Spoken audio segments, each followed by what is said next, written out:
classroom may batas, bawal lumabas o bawal lumabas. Pero pag sinabing pag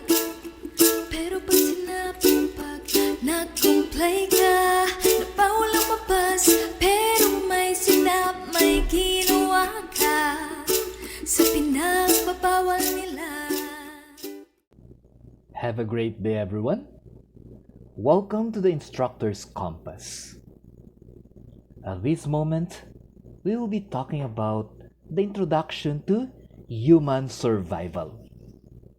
One of the most important concerns of biology is to answer the question, how can humans survive and maintain life? Well, to those who are new to our learning system, this is the Academia Gonzaga or AcaGon online learning system.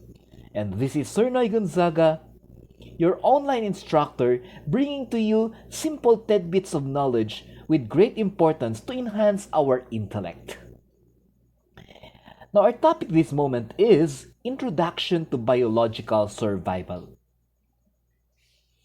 Now, in layman's term, this is the tendency of holding life and stopping it from not continuing. So, common textbook will tell us that man without food will stay for a number of days.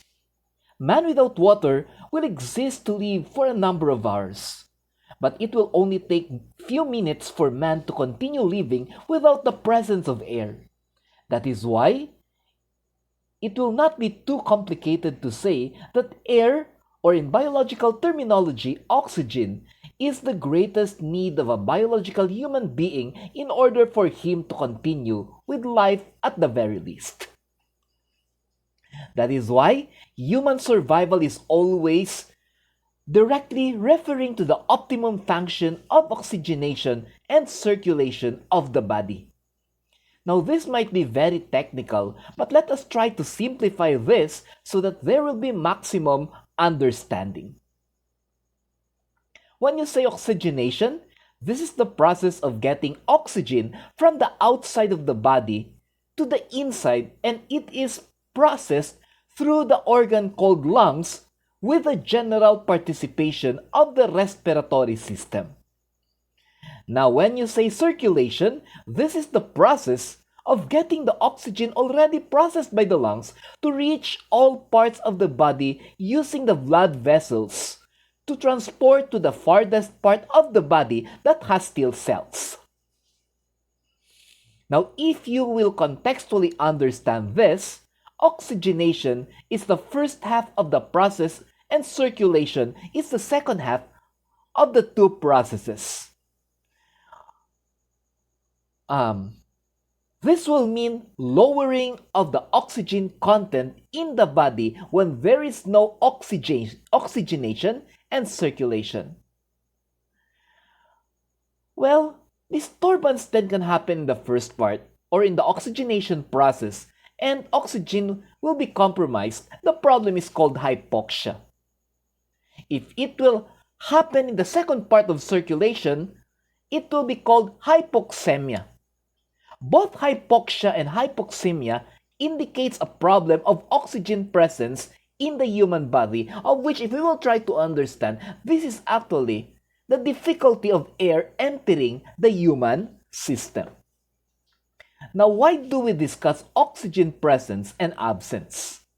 Well, if we will connect now our lecture to the first part of this learning material, we will notice that it will only take minutes for oxygen cessation or stoppage of production to cause man his death.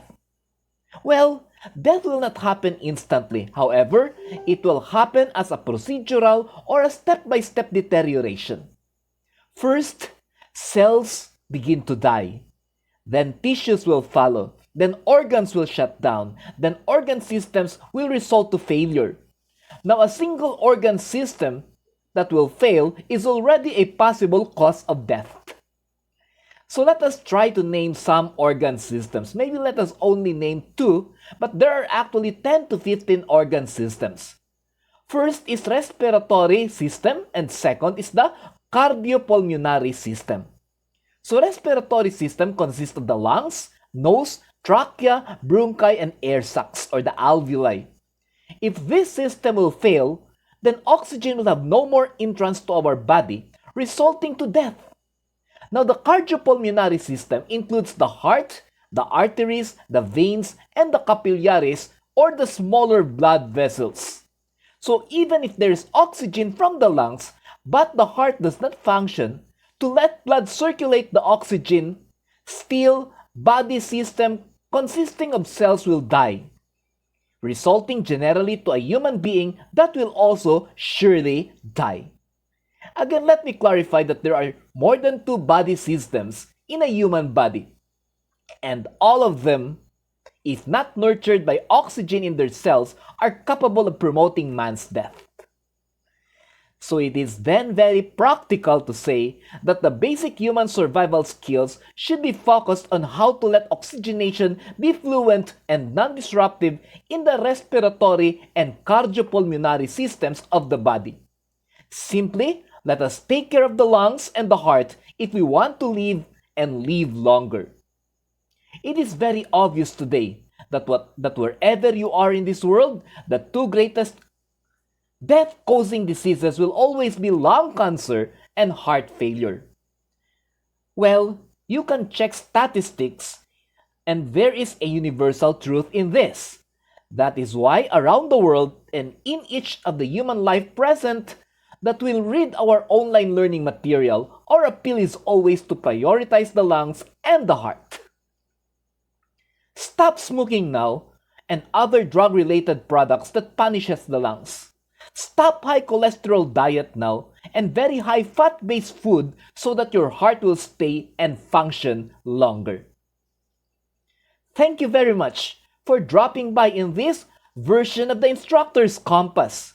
If you want to view more regarding assorted topics that will be beneficial as tidbits of information regarding life to suffice the intellect, don't fail to go to YouTube and search AcaGon. This stands for Academia Gonzaga. There are many learning opportunities in this YouTube provision. However, to help us reach more people and spread this information, please don't fail to subscribe to the channel of Sir Noy Gonzaga by clicking subscribe and also press the notification bell so that you'll be alerted anytime that we will have a new Instructor Compass material. This will help more people if you will subscribe to our channel.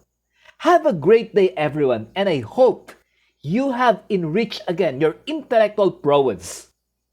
And thank you for making us a part of your learning. God bless and have a great day. Ulo ng classroom nyo at sinapit mo ulit, ay pwede na pala ikaw lumabas.